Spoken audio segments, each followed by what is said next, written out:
Coming up on this episode of the Disability News Report, patients with disabilities are less likely to feel respected by doctors.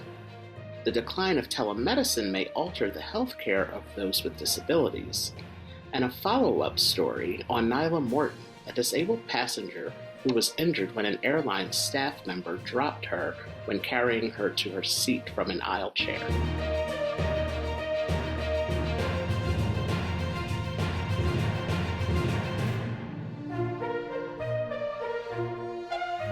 This is the Disability News Report with host Arthur Aston.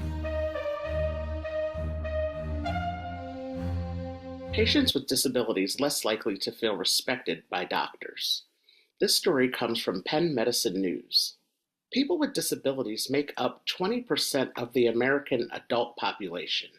People with disabilities often face many challenges when it comes to the healthcare system. The disability community makes up 20% of the American adult population. 2.9% of patients without disabilities felt that their healthcare providers did not take them seriously and did not respect them. This number rose to 4.8% of disabled patients who felt that their healthcare providers did not take them seriously and treated them without respect.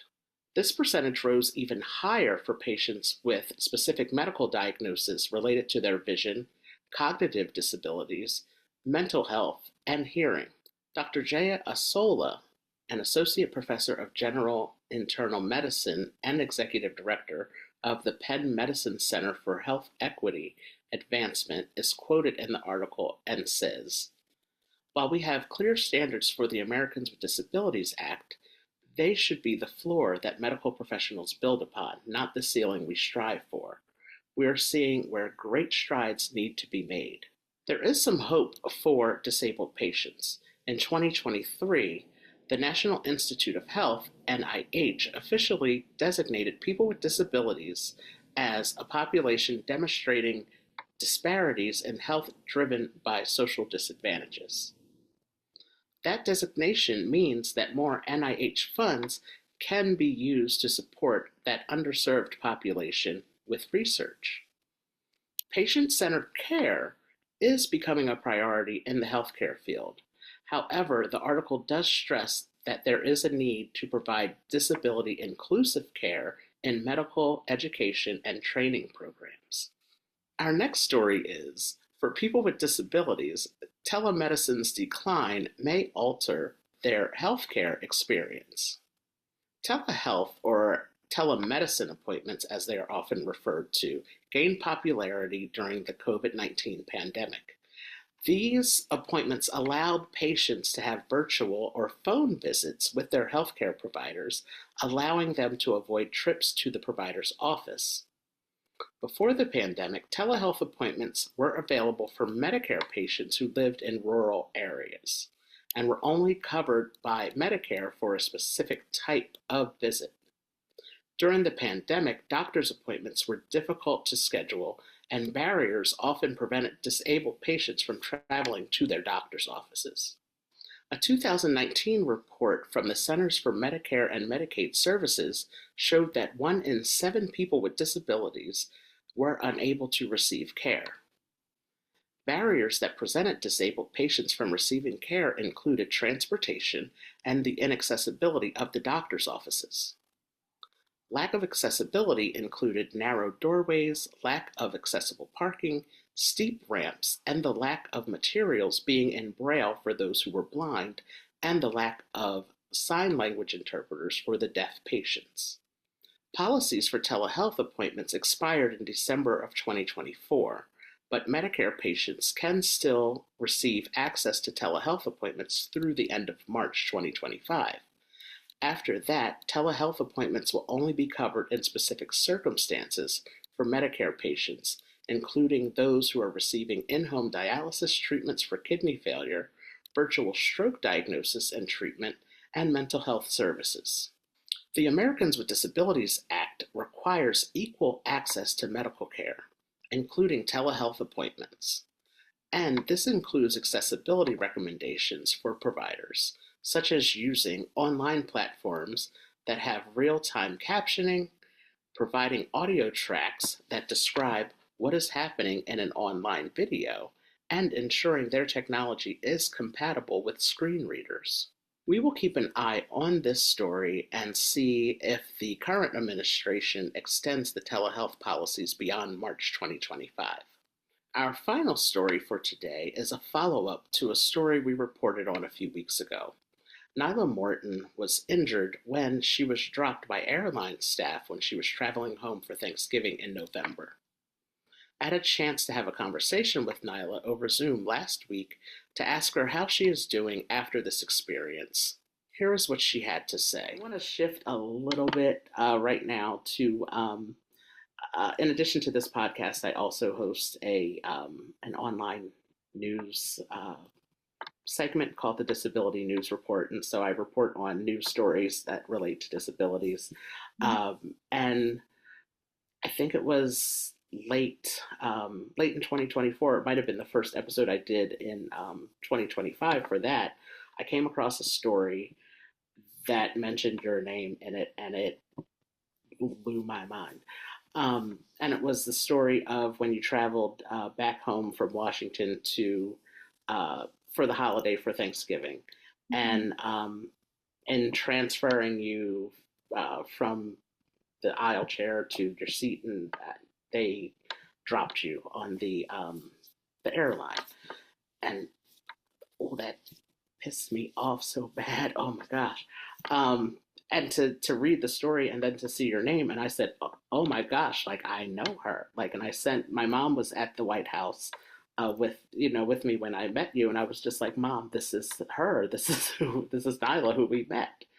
Um, can you talk about that experience? And it's been a few months since it occurred, but can you talk about the effects, the lasting effects it still has on you today? We're recording this actually on St. Patrick's Day, March 17th. So can you talk about that experience and the effects that it still has on you today? Yeah, so just to give a little bit of background about what happened, I was traveling back home to South Carolina for Thanksgiving.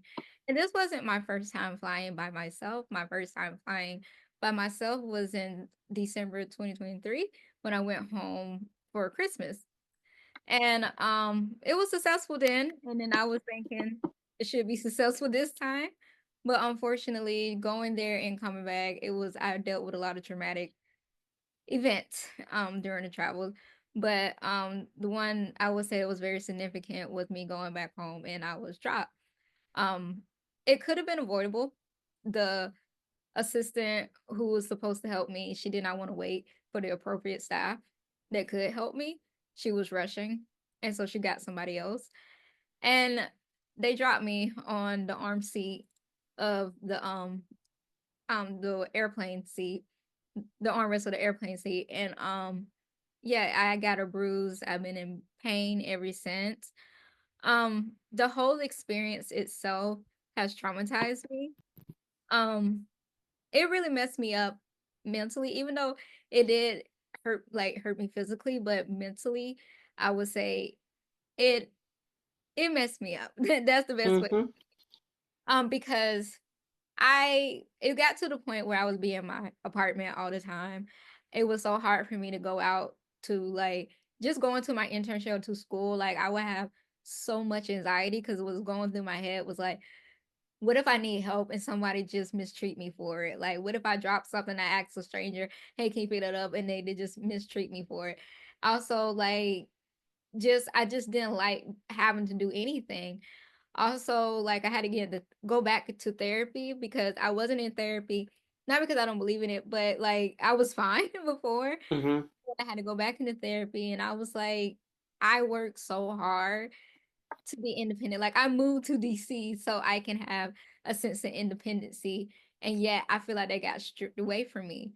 And I don't think people really understand the traumatic impact it has when you travel as a disabled person and things go wrong. Like they think it's just a simple mistake, but it's not. It's not a simple mistake because, like I said, I got injured and I've been in pain ever since. Like I'm on pain medication and I have to go see an orthopedic now because my pain haven't stopped. Like it's managed with pain medicine, but yet I'm just thinking like on long term, like am I going to have to be on this pain medication for the rest of my life just to manage my pain? And being as a disabled person, anybody can tell you, you do not want to add any extra like pain or any challenges on top of what you have going on. So, I would say like I have like real bad anxiety now. I'm on anxiety medication as well, just so I can function throughout the day, just so I can go out to places and not stay stuck. I would say like I am a little bit better than what I was, and I think that's just the help of therapy. Also, my like support like system, like my family, my friends. I'm glad it was there for me and very open. But something that I do want to share is like that moment put me in a very dark place. Like I really was at my wits end because as a disabled person, when you have to deal with ableism almost literally every single day in your life, and then that happened, it get to a point. It gets to a point, and I got to my point where I was like, I feel like I should just end it. Like I had that thought cross my mind, and I had a plan and everything. Like I was like, it doesn't matter because I'm always reminded every day that I don't matter, and it's just probably best if I just leave this world. I feel like that's just best because I'm just tired. I'm over it. Like all I want to do was just spend Thanksgiving with my family, and yet that I couldn't do that. And then also too, it was people who saw my story and some of the negative comments when people was like, "Oh, why are you, traveling by yourself? Why are you don't have an aide with you? Like this is your fault for even thinking like the airplane staff isn't your aide or isn't your nurse." Like all those negative comments got to me because I'm like, why is my fault that I just want to be treated as a human being? Like Mm-hmm. but I'm very thankful for my support system because if it wasn't for them, I don't think I'll be here. I really appreciate them always being there for me. Even like my friends, how they will always come over, and just even would just sit down with me and watching TV. It really helped. And also, like it was one time I wanted to go somewhere, but I was nervous, and my friend was like, "Hey, I can go with you, so you don't feel so nervous." And them just encouraging me every single day, and I really, really appreciate that. But also, what helped with me sharing my story and seeing people online being so supportive and Mm-hmm. them even giving me that care that I needed. And they reminded me like my existence is important and I shouldn't allow ableism to take that away from me. Yes, it's and I want to be very upfront and clear. I did ask if it was okay to talk about this with you on this, during this conversation because I wanted to really hear from you and hear the real side of stuff, and that was like I said, we're recording this in March, and that was in November, but like that stuff has lasting impacts on your mental health, your physical health. Like you said, you're still in pain, you're on, medicine that you weren't on previously for like, it's just a thing of, I wanted to make sure that you, had a chance to share, your story and your real the real impact that it had on you, emotionally, mentally, physically. And Yeah. just like you said, with the people online and the comments of, well, why were you traveling by yourself? You should be able to travel by yourself. Like, Right. what? I'm 26 years old. I am like, I'm an adult. I should be able to Right, travel myself. right, exactly.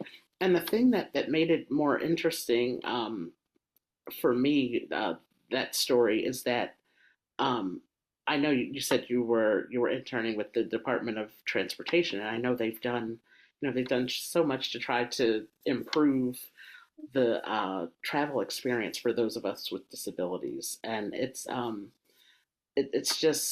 was really wild to see. And I know they talk about the how many airlines damage like wheelchairs and other mobility Yes. devices every year, and but we don't often hear about situations like yours where, an actual passenger is injured uh, because of, lack of training or whatever it is. Like you said, impatience on the part of the employee. Just it's, I just really thank you for, being open to sharing that part of your story, and really hope that everything, continues to improve for you. And I'm so glad you mentioned the importance and the great support system that you had. That makes so much of a difference.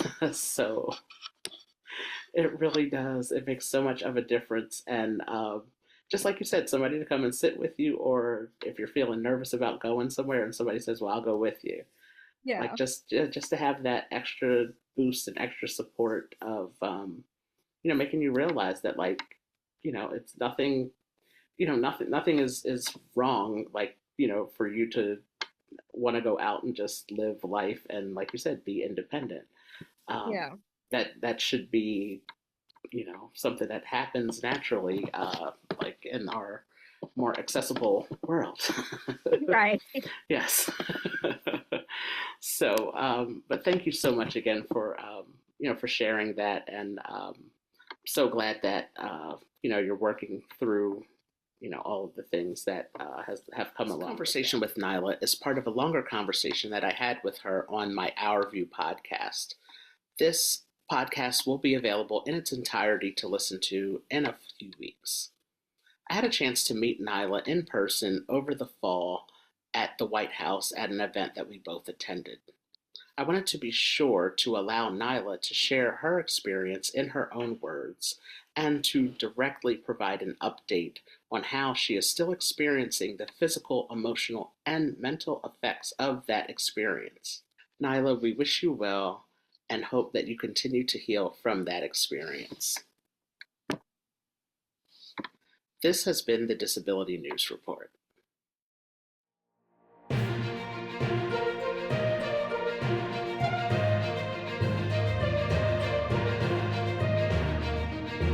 This is the Disability News Report with host Arthur Aston.